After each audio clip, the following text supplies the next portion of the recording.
Where are you getting all the production gear from? None. It's all basically it's all being provided by the golf club. Yeah. And basically, I'm doing everything from organising sponsorship through to signage and everything else like that. But I'm trying to do the whole lot. And as you're saying, it's a better idea to get a techie involved. So how do I go from... Okay, in that scenario, the best plan of attack would to be go and find a production company. Out this way, there is CPC Audio at Vandamba. Which one is it? CPC Audio, or CPC Productions. There's a couple of locals in Brisbane, but just go and talk to them. Physically walk into their door, have a look at what gear they've got, talk to them about what you're trying to do, and you'll find out whether you click with that person or not very quickly. Because I'm actually running a charity golf tournament out of the Wollaston Golf Club. So, Yep. and like the amount of money that's being spent with all the sponsors and stuff like that, like I don't really want to be saying, yeah, okay, I can do this event, and then it turns to crap on the day. Absolutely. Right, so because each of the sponsors that I've got coming on board are spending $1,000 plus. Yep. So, and at the moment I've got half a dozen sponsors and I've got more coming on board, but I really want, the idea is, okay, we have this event now, hopefully next year I'm going to say, rightio guys, if you're happy with what I've done, can we make an annual event? Can we? Absolutely. That's... That first show that I showed you, that Retrovision show, I did them for 21 years, right? And the only reason I stopped doing the Retrovision show is because the company basically moved to Perth, the head office moved to Perth, and then all the local franchisees changed over to Better. But I started that show with a budget for a technical aspect of $2,500. So I put on their annual conference, their dinner, and their entertainment for $2,500. When I finished the last show that I did with them, we had the Hoodie Gurus. My budget was $369,000. Right? So that is working with your client, developing a strategy, understanding what your client's trying to achieve, getting back to the ROI. So understanding why are they putting this event on? What's the outcome of the event? What are they trying to? Trying to make money. Absolutely. Well, I'm trying to make money. They're not. They're trying to sell a product. Entertainment to clients. And makes money. All right. So basically, we saw that as we got bigger and bigger shows and more professional shows, they had bigger and bigger clientele turn up. All right. So it was a growing development. You can't walk into a client and go, "We want $369,000 and we're going to put on the best show in the world." It ain't going to happen. A lot of it's word of mouth too. It is. A lot of it is word of mouth. In any business, if you don't do a good job with one, there goes your I client. don't advertise anywhere. No. I rely on people like Melissa to actually recommend me to somebody else. The Uluru production Yes. that you put on, as there's no power on that out that way, did you use solar panel No, we took generators? No, we took generators. Oh, you took actual We generators? took diesel generators. Oh, out okay. there. Okay. So, Royal Brisbane and Women's Hospital Charity Foundation. This is some of the theming that we've been doing over the years, and your lecturer here actually helped me out on one of these. This was an Egyptian theme, so every year they have a royal something. So 2 years ago, or this year, was Royal Vegas, so we did the King, Elvis. This year, this current year, well, this year's shown, which was last year, was the King of the Nile. The year before, Where do they hold their events? this is the Plaza Ballroom at the Convention Centre. Alright, so we're talking 900 people. It normally takes me, I start working on it in December of the year before. So this December coming, I will start working on next year's. So they wanted to do Egyptian. The year before we did the Maharaja, India. The year before that we did the King of the Jungle, Africa. Alright, so the next area we want to do is talking about getting a quote. How do we go about getting a quote? Okay, We need to know what to ask for. Okay? It's no use saying we want a quote. Well, what do you want a quote for? Okay. Set realistic deadlines. Okay? You can't ring somebody up and say, I need a quote and I need it by tomorrow. That isn't going to happen. Okay? I need a quote and I need it by Friday next week, or I need it by Monday next week. Give them a realistic deadline, because it's not just about ticking boxes, especially if you're coming to an event designer like me or an event technical manager like me. It takes me a long time to put a quote together. All right? I've got to think about, the first thing I actually do is design it and do a floor plan. It sounds a little bit strange, but I do the floor plan first. And then I work out what equipment I need to make that floor plan happen. Okay, so I don't sit there and go, I need 20 sticks of truss. When you first started your business, Yes. did you have a business plan performer or an action plan that you I put did. into place? Yes, I did. So you had you could see where you're going to be in 12 months, 5 years and less? I could see where I wanted to be in 12 months' time. That this necessarily wasn't the case, but I had a plan of where I wanted to go. I had a 5-year business plan. Most banks today, if you want to open a new business, they'll want a business plan from you. So, like I said, set realistic guidelines. Understand what the quote contains. Once again, if you don't understand it, use your techie mate. But us tech type people like to talk in big jargon terms, because that's what we're used to. We all talk to each other, and clients walk in the room and they don't understand the word we're saying. You have your own language. We do have our own language, and it's all about brand, it's all about product. It's no different than people talking about the software that they use to organise an event. What's the biggest brand you've used for an event? It depends on the job. I'm a type of person who uses the best equipment for that particular job. I don't own a warehouse full of gear, all right? So I'm not trying to peddle my own stuff. I have a warehouse, don't get me wrong, I have a warehouse and I have a few bits and pieces in it. But I look at each job individually and go, okay, we're doing that job, I need that system, or I need that speaker box, or I need that projector. And then I go to someone who has those pieces of equipment and hire them and bring them as part of my team. My business is not about equipment. My business is about being part of a big team. And that's the way we try to do it. Okay, I'm going to show you something that I'm doing actually next week. This is real. This is the process, and it's real.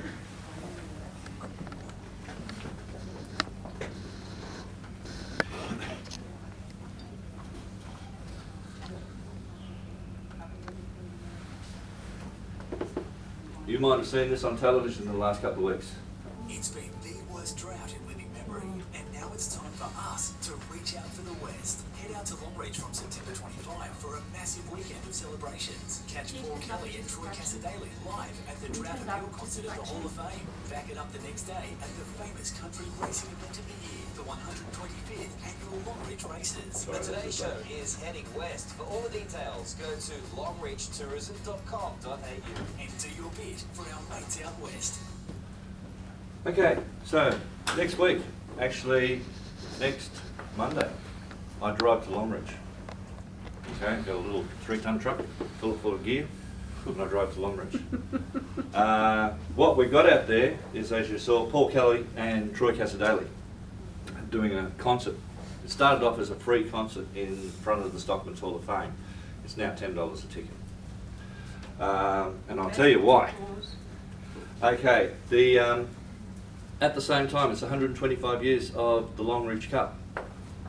They're, as it says, they're in the worst drought that they've ever had. It's not necessarily people on the properties.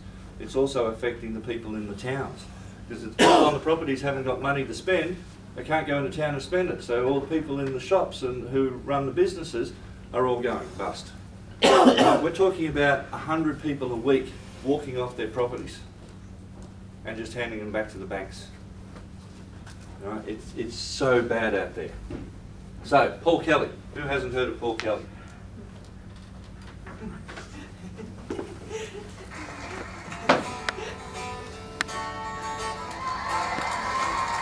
And I didn't there's one swear word in here, so just be aware of it. We all know this song though. They got married early, Oh, yeah. never had much money.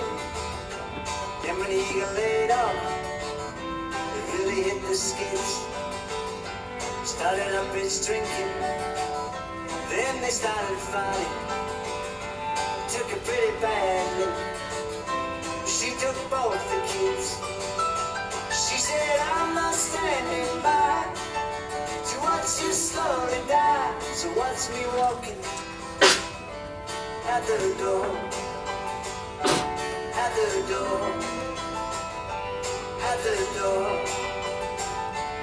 She said, shut it, Jack, I'm walking out your fucking door. Alright, so just as we're listening to the clip, look at the elements in there. She went to her brother's. Got all these microphones, got all these keyboards, guitars, lights, sound. To the buttery. Got a stage that they're standing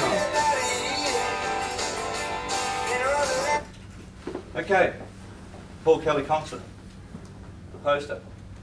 Okay, so go back 12 months ago. A mate of mine rings me up. He says, Tony, can we put on a concert for these people out in the drought? And I've gone, yeah, why not? He says, my cousin's Paul Kelly. I can get him to come along for free. And I went, cool. So that's it. We start working out who the artist is. All right. Start working out who the guests are. Okay, well, what are we doing it for, Danny? Oh, well, the people of Longreach, they've had a really hard trot, so we're actually going to put this free concert on for them so that they all can come and just relax and chill out. And we're going to do it the same weekend as the races are on. Okay, cool. Isn't that the same weekend that the Winton Cup's on as well? The Winton Festival? Yeah, what difference does that make? Yeah, we'll get to that. One of them. Date, when are we going to do it? So we just worked out when. Where are we going to do it? And he's going, I don't know, you come out to Longreach and have a look. And how are we going to get the equipment there? Okay, Paul Kelly. I was talking about a rider before. This is a production rider. It basically says, we read it, all items or equivalent, if there are any problems or questions, you need to contact the tour manager, Marshall, who's a mate of mine. It talks about electric amps, spares, DIs, boxes. So, anyone know what a box is? Speaker box is right. No. Yeah, it's just, Box is what we call vocal. So, a microphone, a singer is a box. A DI, anyone know what a DI is? See, this is this stuff I was talking to you about before we get... No. It's a little box that you put, it's a direct injection, you put your guitars into it so that you can then take the signal and put it through a speaker system. So these are all the sort of things that I was talking about before. We have our own language. It's all brand rate related, but it is our own language. So here's a little stage plot. We've got Paul Kelly, and once I saw this, I realised that we had another person. We have Dan, his nephew.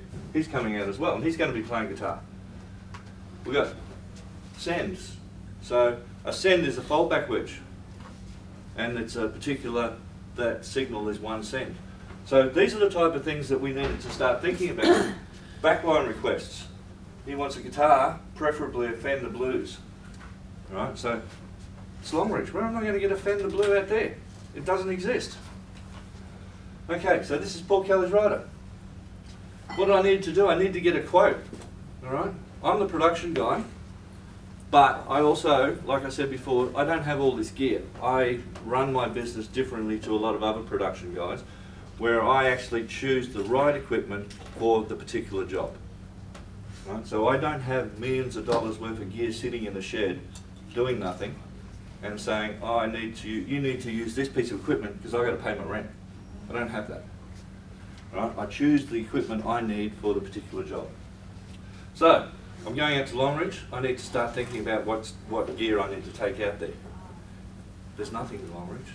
There's 4 pieces of stage, maybe 200 trestle tables, 200 chairs, a couple of toilets, and a couple of generators. That's it. So I start talking to a guy about out of Townsville, because Townsville's closer to Longreach than Brisbane is. It's 1,200 k's to Longreach from Brisbane, each way. It's 900 k's from Townsville. Now that might not sound like much, 300 k's, but that's going to cost you a lot of money when you start adding that up. Especially in fuel. Yeah. Okay, so we start talking about, we need a stage, because there's no stage out there big enough for Paul Kelly. So we need to put a stage down. Where are we going to put this stage? We've got to look at a venue. We need all this equipment for the stage. PA wings, you know, the stage pieces that go off the side that have the speakers stacked on it. We're talking 1,000 to 2,000 people out there for this concert. It's not a little club speaker system. It's a huge concert PA. We then start talking about front of house boxes, which is the PA systems that we use. The console, the audio engineer for Paul Kelly has a preferred brand of console, which is the mixing desk. So we had to find someone that had that particular console, because he won't use any console, it has to be that console. We start talking about microphones, we start talking about lights, we start talking about speakers, and we start talking about the backline amps, guitars, that sort of stuff. I can tell you that quote, now this is a free concert, right? That quote ended up being, the full production quote ended up being $70,000. Right? $70,000 to put on a free concert. Right? At the moment we've got it down to about 50. But that's still $50,000 that we've got to find from somewhere to put on this free concert, which is hence why we're now charging $10 a ticket. Do you get, like, the mob you'll go to in Townsville to get the equipment, do you try to get them to donate some of it for that event, if they can possibly do it, or at a lot cheaper price? I go down that line, I ask them, Yeah. but at the end of the day, they're in business to make Yeah, money. well, that's it, yeah. The same as I'm in business to make money, Well, so I maybe don't they want to be can say, going out well, to look, Longreach for nothing. Yeah. So at the end of the day, everyone's got to make a piece of the pie. How much of the piece of the pie is totally dependent on each That's what I'm supplier. saying, you know, they say, well, look, we'll chuck the microphones that in, but This you're guy- gonna have to pay for, This guy Matt, who lives, he lives out at Laidley, but he runs his company out Yeah. of Townsville.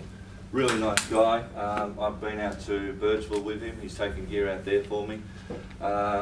He basically is throwing 10 grand in. So Okay, sponsorship cool. of 10 grand. Okay, so then we had to work out where we're going to do this. This is the Longreach Stockman's Hall of Fame. Anyone been to Longreach? Great place. Beautiful people. Stinking hot. Beautiful. very, very. So we're actually going to build a stage in front of this. We're going to light the hell out of that building, like the people in Longreach have never seen it before. All right? Just so that they've got something that they can feel proud about. That's their biggest thing, that and the jumbo that's sitting at the Qantas Museum across the road. If I could have got Paul Kelly on the wing of a jumbo, I would have done it. It was a workplace health and safety issue. Seriously, I tried. You could have put nets around it. So we're going to do this concert at the front here. So that's what, standing on the stage, that's what you're going to be looking at. We're going to have 2,000 people out there.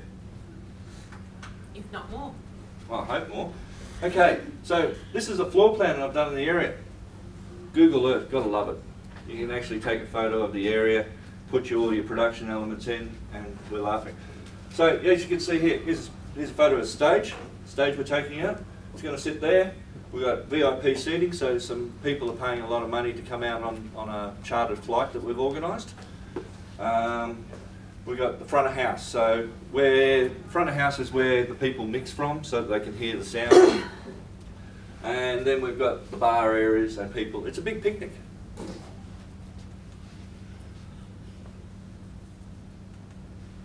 So here's my quote. This is actually my quote. So we can see that we need a stage. We've got PA towers. We've got lighting production. The advantage for me is that I know what each one of these pieces of equipment does. So when someone says to me, oh, we're going to use a Sky Tracker, which Matt has suggested, I know straight away that for me to use the Sky Tracker in Longreach, I have to ring the Airport Corporation or the CSA, CAA, and commercial CAA. I have to get their permission to put these big beams up in the air, because these beams will go probably 3-4 kilometres into the air.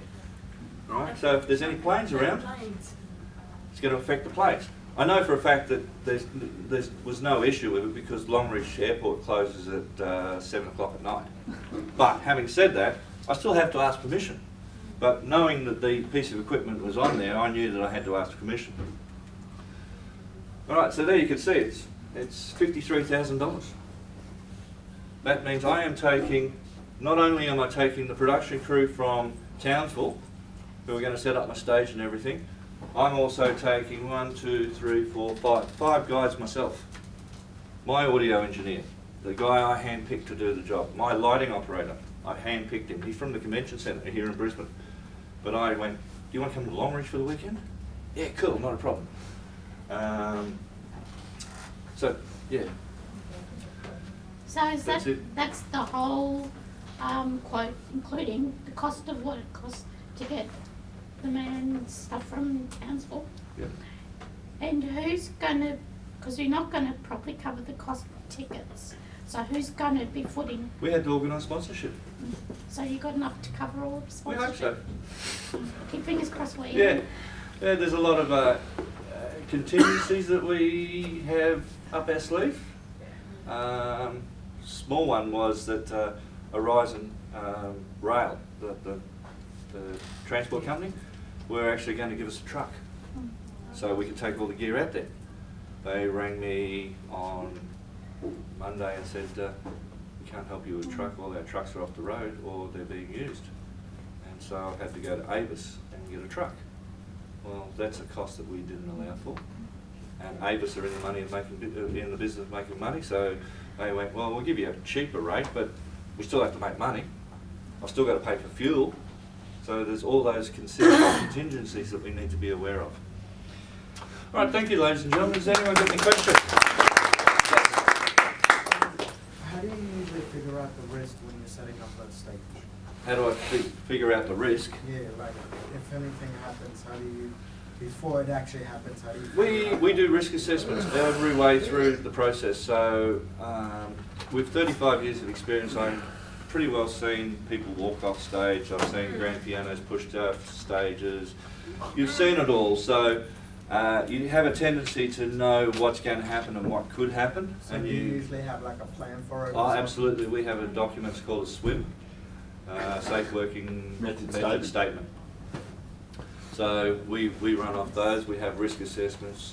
We have daily toolbox meetings when we're on site with the guys so that they all know the environment that we're in and what we need to do. Does that answer your question? Thank you. Any other questions? Yes? Can I backtrack a little bit? You said that you got a Mack truck in front of the convention centre that couldn't be done. Can I ask how you did it? Bribery and Down graft. in Sydney. Sorry? Bribery and graft. You do. When you said it couldn't be done and you did it, I was curious as to how you did it. We talk to the right people. It takes a long time to find the channels that you need to go through. Yep. I was in Fiji for the Millennium, 2000. Yep. Brand new event. It's the first place in the world to actually where the sun rose. There was 2 places, one in New Zealand and one in Fiji. We did 3 events on the same night in Fiji, and I get off the plane on Boxing Day. I've got my family and I've got probably 20 staff with me. And we went, okay, we want that gear and we need it at the Sheraton Hotel. And they went, ain't gonna move. It's Boxing Day. I said, no, I need the gear now. No. So out You comes had the to wad of pay. cash. And it was just like all these people start coming out of the woodwork going, all right, well, Joe over here, his family, for him to work, they've got to be compensated. So there you go. We got the gear there, don't get me wrong. Anything can happen. I've seen the guy I used to work for was the tour manager for Cultures. Right? I've seen him get a baby grand piano on a plane out of Perth. A full baby grand piano. went in the cargo hold. Yeah, okay. Right, there are, if you've got the right knowledge and the right person and the right amount of money, you can get anything anywhere. You know how you're talking about the Mack truck getting in there? Yeah. A friend of ours had a wedding out of Brookwater, and they had 4 trucks to go to where the reception was. We had actually had to get an engineer in to actually tell us that we could actually put the actual trucks. Over the bridge. No, actually underneath their awning Oh, yeah. for weight ratio and the height, Yep. and it just fitted.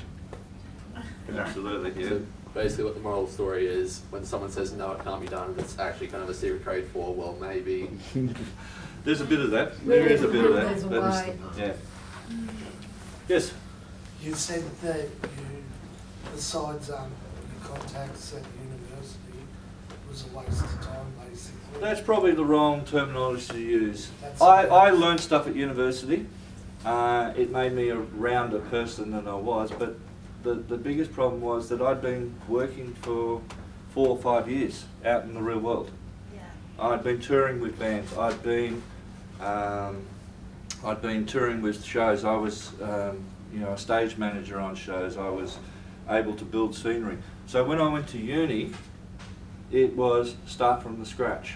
Okay, this is a piece of truss. This is a light. This is what this light does, and it's like. Catch me up when we get to year 3, will you please? So, I mean, that's probably a negative response to the institution, but it was a good institution. The best thing that I did get from it was our guests, because we were a small class, we only had 9 students in my class for 3 years. There was 9 students. We started with 18 and we ended up with 7. But for the majority, we had 9 students. So it was a small class. We were at Kelvin Grove. We used to go down to the Normby Hotel and have our lectures in the hotel, sitting around the pool table or a dry bar having drinks. It was an environment that was What you wanted. and the lecturer could get our attention, you know. So there was a lot of things that we learned. We had guest lecturers coming in all the time talking to us about the real world and the shows that they were doing. So that was the contacts that I picked up. And every school holiday, every uni break, we would be doing something. So I'd either be touring with the Queensland Ballet, or I'd be taking one school holidays. I took Dire Straits from Brisbane to Cairns, worked on the show, every show, and then spent 2 weeks with my parents in Cairns, and then caught Jimmy Barnes back and did 5 weeks with Jimmy Barnes on the road. That's how I paid to get back home and see my parents, and that was the break, it's semester break. Working holiday. Working holiday, but it was experience the whole way through it. And that's what's made me the person I am today, is the experience and the people I've associated with. What, over the 35 years, what do you think was the hardest part of any of it? The hardest part is trying to understand what the client's trying to achieve. Translation. Yeah, the translation, especially when we start working with Asian clients. I did one Asian client where we had 5,000 people sit down in the Great Hall. It was an awards presentation. I think the Great Hall can only hold something like about 4,000. We put 5,000 people in there. And we did this huge, biggest stage I've ever done for an awards ceremony. It was 20 metres by 20 metres. We had this set that we built that came out of drawings out of Taiwan. We had 4 weeks to build it. It was monstrous. But we just pulled the right team together and we made it happen. But on the night of the show, or the day of the show, the language barrier was huge, because they were all talking in Mandarin, and I was talking to all the stage crew in Australian or English, and the camera crew were actually from Taiwan as well, so they were speaking Mandarin, and I'm trying to tell them the shots that I wanted so I could put them to screen, and they're not understanding, so everything had to go through this interpreter lady that sat beside me the whole time. She was absolutely beautiful, but it was a real challenge for her, because she had to understand from a technical point of view, I'm talking in my technical terms. She's an interpreter of English to Cantonese. So she firstly had to interpret what I was trying to say in the middle of a show, then tell the